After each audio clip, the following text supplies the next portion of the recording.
Hi guys, it's Bryony. Welcome back to my channel. Oh my god, so I had my first interview this morning for a data analytics job that I applied for. It's the first interview that I've got for any of the jobs that I've applied for.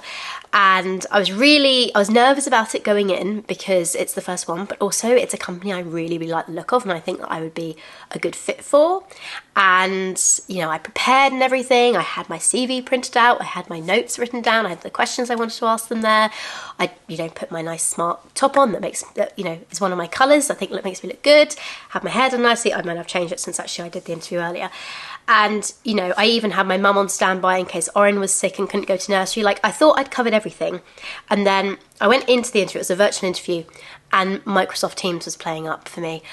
Oh my god, I've never had this issue before, but it was basically like every 5 seconds it was turning my camera off automatically, and then around every 10 to 15 minutes it would just kick me out the room. And I was like, I don't know what's going on, because I checked my internet connection, it was fine, I'd like made my background fine. I turned off the background so in case that was causing an issue. But yeah, I've never had that before. Normally, like, if it was saying I had a poor connection, but I was like, my internet's fine. Like, I've had so many calls here. I'd even spoken to a friend last night from the data analytics course I did. I was helping her with her portfolio a little bit and had no connection issues whatsoever. I was sat in exactly the same place. And I was just like, I don't know what to do, because I was thinking, oh my god, this seems so unprofessional. Like, this is a tech role that I'm applying for, I mean, specifically data, not like managing teams, but it's a tech role I'm applying for. And obviously I want to seem professional and like I prepared well for it. And it just, I just couldn't have planned for that. I've had it before where if the connection is poor, like the image is really crackly and, they go in and out, and sometimes you can't hear someone clearly and they would say, oh, I'm sorry, I missed you there, you kind of went in and out. That didn't happen at all. Like, the images were absolutely fine, like clear as day, could hear everything, they could hear everything I said. It was just my computer was randomly turning me on and off. And I was like, in hindsight, I'm thinking maybe I should have tried to do it on my phone, but Microsoft Teams has always been a bit funny on my phone.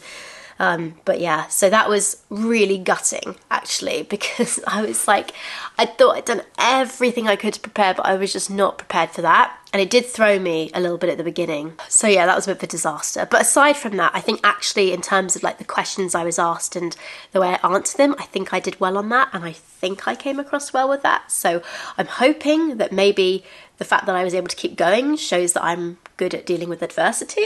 But yeah, I really could have done without that for the first interview I've had. I was quite gutted when I came off that call. I felt quite upset initially, but it is what it is. And hopefully I came across well enough, and maybe, who knows, maybe they will still take me through to a second interview. Maybe they would have not taken me through to a second interview even if my computer had been working perfectly. Who knows? It is what it is. Anyway, I like to use YouTube and this camera as like my therapy at times. So here we are. I am sharing the fact that I was disappointed about how that went to you. As I said, I think the actual interview itself, I think I answered all the questions as well as I could and was able to convey myself in a positive way, I hope. But it was just the tech stuff, so we'll just have to see what happens. But I have now trying to shed this. I've spoken about it, I've got it off my chest, and now we need to just move on, and what will be will be. So on Tuesday this week, I went on a shopping spree trip with my mum because it was one of my belated birthday presents from her. She said, I think you need some new t-shirts. And so she said, well, why don't we do a shopping trip together as part of your birthday present, and I'll buy you a few t-shirts that you want. And I was like, that sounds good. We used to do shopping trips together a lot when I was still at school on a Saturday. It like used to be our thing, and when I was younger, and I didn't realise until this week when we did it how much I missed that. Like, it was really good, although it's obviously a lot harder with Oren trying to run around and pull things off shelves, but it was still a really good time. And I figured, why not do a little haul? So I've got all the clothes. They're actually in the washing basket, because for some reason this is where I put them. I've got all the bits that I got. They weren't just t-shirts, I got a few other bits as well. And I figured, why not do like a little mini haul on my channel? I can't remember the last time I did one of these, but some people seem to really like looking at them. So here we go. Here are the things that I bought this week. The first thing isn't actually for me or something I bought on Tuesday. It's something I bought off of Vinted for Oren. It's a pair of like little size 4 trainers, because he's only got one pair of shoes that I bought him back at the end or beginning of June. I can't remember, like when he started walking basically. And they're these little buckle, we used to have a brand called Doodle. I don't know if anyone remembers Doodle shoes. I loved them as a kid. That's gone now, but like these little like pop-up push-down buckles, and they're a little bit fiddly. They look really cute, but they're a little bit fiddly, and they're only summer shoes as well. So I figured he could actually do with a pair of some slightly more robust shoes for if we ever go to, like, we sometimes go to, you know, like little farms and other things, and I just thought he needed a slightly more robust pair of trainers. So I found these on Vinted for £5. I offered £4. Oh, there's a hair on there. Hang on, I think that's mine. I found these on Vinted for £5. I offered £4, and they accepted that. And I thought for £4, they're in pretty decent nick. I mean, they're not too grubby. They're a bit gross on the bottom, but what shoes aren't? And I think he'll get a little bit of use out of these. I didn't want to buy a whole brand new pair when I wasn't sure how long he was going to last in them. But yeah, I thought they were decent for £4. Oh, by the way, if I sound a bit croaky, I lost my voice on Monday. I had a cold over the weekend. Like, it started off with a sore throat, like headiness and fatigue, moved into more of the fatigue and headiness on Sunday. I felt better in the evening, and we actually had a barbecue outside, which, oh my goodness, barbecue drama. This is a whole other thing too. So one of my neighbours actually found a motorbike, a Harley Davidson, parked in our garden. We have a shared garden, and asked us, is this any of ours? And it wasn't. Called the police, turned out it was a stolen bike. They came and investigated, and the guy whose bike it was came and picked it up, obviously very grateful. This all happened on the Sunday of the barbecue, so obviously a topic of great excitement on the day at the barbecue. But about 2 hours into this barbecue, bearing in mind it's the summer at the moment, so it was 5 o'clock when we started the barbecue, so a bit about 6 or 7. At 7 o'clock, still light outside, some guy just walks in through our gate, which is normally locked, but because we were all coming in and out to go to the barbecue, it was unlocked. Walks in the gate, goes around to the corner where the bike had been parked and goes, shit, it's not there. And then walks out, and we're all there like, hang on a second, this guy just blazingly walked in. Everyone goes outside, there's about 10 of us, and we just charge outside. There's a van waiting out there for like motorbike removals with Checker Trade on it, and we're thinking they're here to take that bike that's been nicked and transport it somewhere else, and some other guys there with a helmet on. And there's about, I'd say 50% of the party, the barbecue party that we had on Sunday was male. So all these guys run out, one of which is like a Bulgarian man who's quite big and can sound quite scary when he wants to, was there like interrogating them. And we're all there taking pictures of the number plates and everything, and obviously calling the police to report it. But oh my goodness, what a drama. This stuff doesn't happen where I live. Like, I live in a village, it's not particularly active. And it was just like, what an evening. And they could not have picked a worse day to come back and pick up that bike, because I'm sure there are times where that gate is unlocked and they could have just walked in and taken it out and nobody would have been any the wiser. Just that one afternoon, that one day in the year that we all sat outside and had a barbecue where they had the entire block of flats there to see them, they came and picked it up, and that I think is just karma. Anyway, I felt a little bit better on Sunday evening, but Monday I woke up and I had no voice, and I guess that's probably because I spent the evening talking to people and I wasn't feeling 100%. And then I got the interview request on Tuesday for today. It's just Thursday. And I was thinking, oh God, I hope my voice is back by then. So I thought, like, of all the things I was going to be worried about was, can I speak? Is Oren going to be sick? All this other stuff. And in the end, it turned out to be tech issues. Had to be something, I'm sure. But anyway, moving on to the haul. So the next thing that I got was this pair of like Mary Jane style shoes from New Look. I personally have always loved buckle shoes, and I really like this sort of Mary Jane style, but I bought some from Primark a couple of months ago and they're just really uncomfortable, so I can't really wear them. So I tried these on, and these are like super padded, super soft, and so I think they're going to be a really good option. Because they are so padded, I had to go up a size to a size 6. I'm normally a 5, but I went to a size 6, and they were £25.99, so I didn't figure that wasn't too bad. But I just absolutely love this particular style of shoe. There you go. That is what it looks like. Hopefully you get some sort of idea from that. But yeah, like, they just look really, I think they look really elegant. I wish they were more rounded than squared, but for 25 quid, I figured, you know, they were a great buy, so I went for them. So these and the other shoes I paid for myself, but the other things that I got in the haul were all bought very kindly by my mum. So the first thing in my haul is this Hollister dress, which I put a post up on my Instagram stories about and had so many messages, because not only is it a really cute dress, but it also has built-in, let's see if I can show it, shorts, like built-in shorts underneath, so that if your skirt blows up, you can see everything. And I think they also act as a little bit of like a chub rub, although I have to say that's not an issue I've personally ever had, so I don't know if they're big enough or long enough to work for that. But the other really clever thing is the back of the shorts, they're elasticated, so you can see they're not actually attached to the dress. So you can actually pull them off if you really quite good at being Houdini. You can pull them off without taking the whole dress off to go to the toilet. So I thought that was actually quite a clever feature of them too. Plus I just really loved this colour, like the sage green, and I loved the pattern, and yeah, just very, very me. And I figured, why not? Also, the shorts were particularly good for me at the moment with Oren as a toddler running around everywhere, because I figured I'm often bending down having to reach after him. I don't want to accidentally be flashing someone behind me, so the built-in shorts are very welcome. The other thing I got from Hollister is this super cute skirt. It was actually a skirt, again, has built-in shorts. Hollister just seem to have such practical stuff at the moment, which is not a word I would typically associate with like Hollister and Abercrombie & Fitch. If you asked me like 10 years ago, comfort and ease of wear was not that. Oh, maybe actually their hoodies and stuff were quite comfortable, to be fair. But generally speaking, like more style, and it's still really stylish. This is a high-waisted, I've got some chino shorts on. It's a high-waisted skirt, but I just love how, again, it has the shorts, because it's really difficult for me to wear skirts at the moment, because again, like running after Oren, I don't want to be conscious of what I'm wearing and whether I can bend over to pick him up or not, or if I'm going to flash someone. So really loved that. As you will notice, neither of those are t-shirts, but as I said, we went to go and get some t-shirts, but she also let me buy some other stuff too. Next thing I got was from Oliver Bonus, and it is this gorgeous green t-shirt. It's like an oversized shirt. If I do up this button, you can see it's like an oversized shirt. This is a size 8, so it's really kind of like wide, boxy cut, and it just looks really kind of on trend and very stylish. And again, I think this colour does good things for me, so I really liked this, and I thought I don't have any tops like this in my cupboard.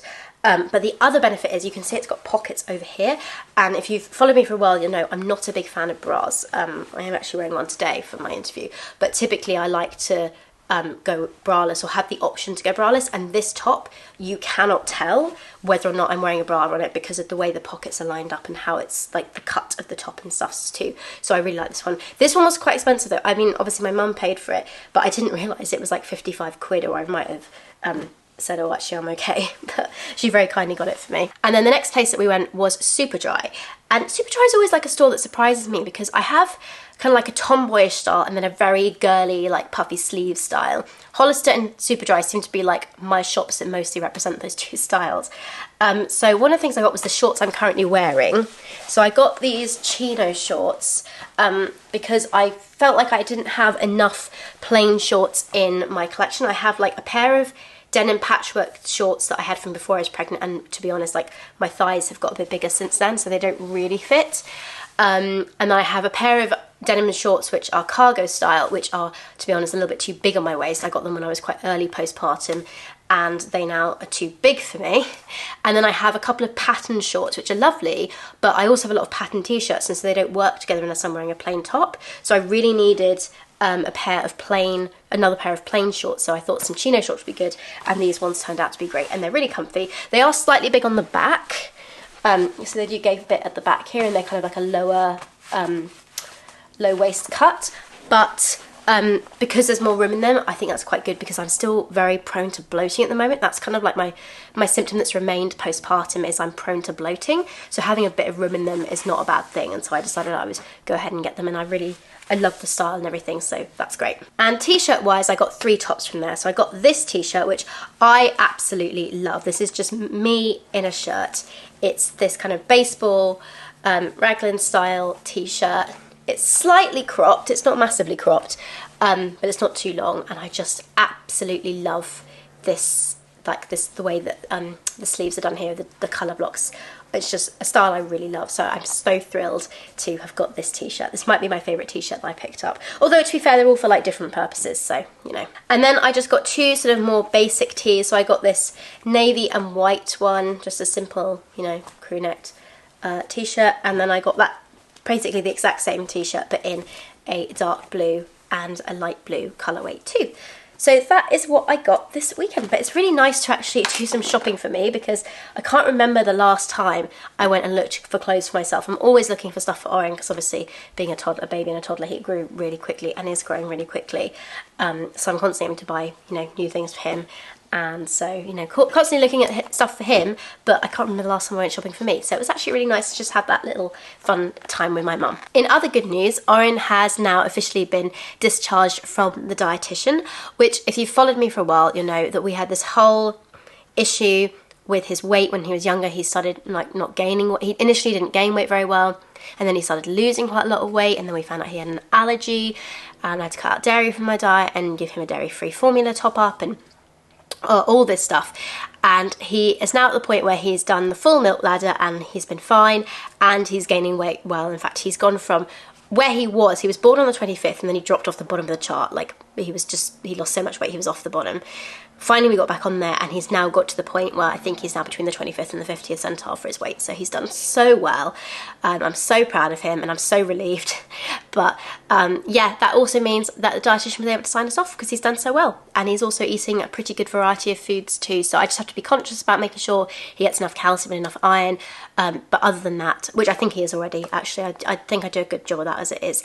But just focusing a little bit more on those things just to make sure. But other than that, he's doing well, which is so nice to see and such a relief. It has, however, made me realise that I do need to be conscious of my responses to things and reactions to things to do with food. And what I mean by that is when he was when he was really underweight and we were trying to get him to gain weight, if he didn't want to take a bottle, or, you know, when he was weaning, if he didn't want to eat, I found that a very stressful thing, because I was like, you need to eat, you need to gain weight.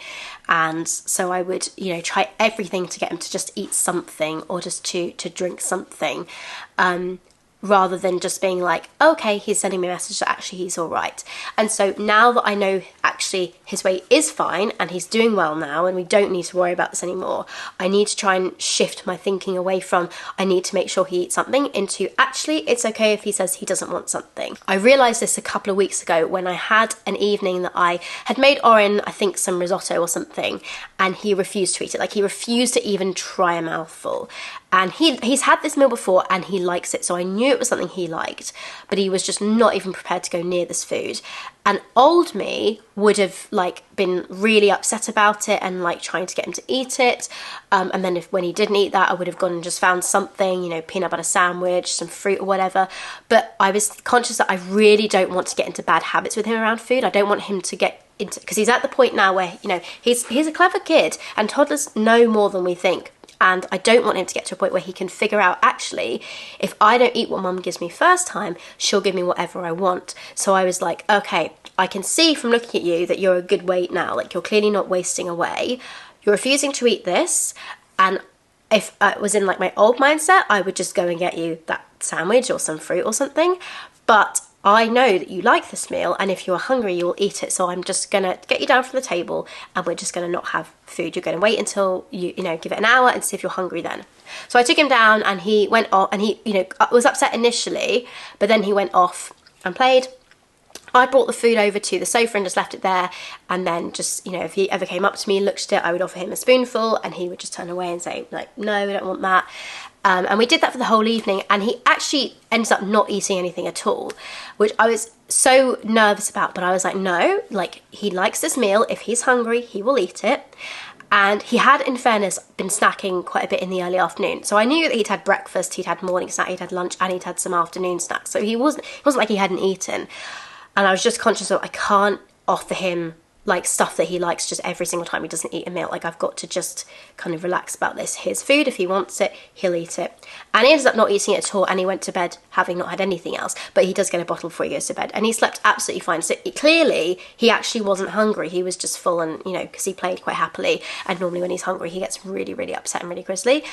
But I, mentally, because it was dinner time, I was like, he must want dinner because it's dinner time. And so I'm trying to, reprogram myself to actually, no, I don't want him to get into the habit of, I can't offer him something else every time he refuses something. I do have to say, if he tries something and he spits it out or he doesn't like it, then I will happily make something else. But my current rule for myself is you have to try the food. If he's not even willing to give it a try, then I'm not replacing it. If he tries something and he then doesn't eat it and he eats the other things that I've put out for him, because he usually gets a main meal and then a couple of bits of fruit too, then I leave it and I'll just see if he wants another yogurt or something else instead. But you have to try it, because I don't want him to get into the habit of, as I said, knowing if I just refuse to eat something, mummy will give me something else that I like. Oh, it's just a mental juggling act of figuring out, okay, it's okay, he's had food today, he will let you know if he's really hungry. If he's really hungry, he will eat this. And also on the other side, the part of my brain being like, no, he's really underweight, we need to make sure he eats, he has to have these meals every day, otherwise he's going to waste away. And the two whirring parts of my brain. But yeah, generally speaking, he is a good eater, he has a good diet, and so I'm really keen to kind of keep that as much as I can, although they do tend to become pickier when they're toddlers anyway. But as much as I can, like some of the good healthy foods that he will eat and kind of more like diverse food ranges, I want to stay on top of that, and I don't want to fall into bad habits just because he's a bit picky in one evening. The other thing that I did write down as a topic I wanted to talk about in one of my videos was around friendships and motherhood, and how that has changed and some of my views on that, and also how I've made friends and stuff. But I think I actually want to give that its own dedicated video because it's a topic I get asked about a surprising amount. Like, it's not one that I would ever put on my video list on its own, but whenever I do a Q&A on my Instagram, people will always ask me, like, how did you make mum friends? Like, how have you kept your friendships and maintained them in different ways with a kid and stuff? And I think I've done reasonably well with this, and so I would definitely like to talk about it in a video, but I think I'm going to dedicate it its own video, its own topic for a video, because I think there's a lot of things that could be dived into there, and it's a topic I'm really keen to sort of explore in a bit more depth than just necessarily this sort of casual conversation, me sharing with you some of the stuff that I've done in the week. So if you do have any questions around that topic, let me know in the comments down below, and I will pick out some of the key questions that I noticed are getting asked and that people are most keen for me to look into, and what people's kind of like concerns or worries or are just generally interested to know. It doesn't have to be a concern or a worry, just general questions that you might be interested to know around that. And yeah, I'll have a look through them and see what I can do. But that's it for today, guys. Thank you so much for watching. By the time this video goes out, I will have at least heard if I've got a second interview, and I possibly, hopefully, may have heard from some other companies I've applied to as well, so we'll see. I'm trying to take it as a learning opportunity, as to, like, you know, these things happen and sometimes we just have to keep going. But it is particularly annoying because I kind of, in some ways, I'd hoped that the first interview that I would get would be a company that I was maybe like not quite as keen on, so I could have just gone into it being very much like, this is really great interview practice, this is just experience and, you know, going to help me for later on. But because it was a company I really, really like, I really wanted to do well in it. But ultimately, you know, it is what it is. I can't go back and change things now, so we just have to focus on the future. Whatever happens will happen, and, you know, this is just part of the journey of pivoting my career in a new direction, and we'll see how it goes. Okay, it's only been like 1 or 2 hours since I actually filmed the video that you're currently watching, and I've already heard back from the like the recruitment team at the company that I had this interview with today, and they've offered me a second interview. So it turned out it was okay in the end. As I said, I thought I'd done well in the actual interview itself, but I just felt so let down by the technology, and I wasn't sure whether that would reflect badly on me or not, but hey ho. Anyway, lesson learned: if you have an interview and your technology plays up, keep going, show your professionalism, and it might reflect better on you than even if it hadn't. It shows that you can adapt to adversity, I hope. But yeah, I'm just really, really relieved, really happy that I got through to the second round right now. Who knows whether it will go any further, but that was a relief. But thank you so much for watching, guys. Do please subscribe. Thank you so much to my Precious Star Superstar members who give me a little bit of extra support each month. And thank you so much to everyone who commented on my last video with suggestions. I talked a little bit about how I might change the membership structure slightly. And some of that will also depend on, like, if I get a new role and when I get a new role and all those sorts of stuff, and how often I can actually create content as well. But thank you so much for your feedback. It's really appreciated. And as always, thank you so much to my members. You really do make a big difference to me. And if you're possibly interested in joining, feel free to click on the join button down below, or in the description box, there's also a join button there with some more information too. Thank you so much, everyone, for watching. Please subscribe, and I will see you next week. Bye, everyone. I hope you have a great day wherever you are in the world.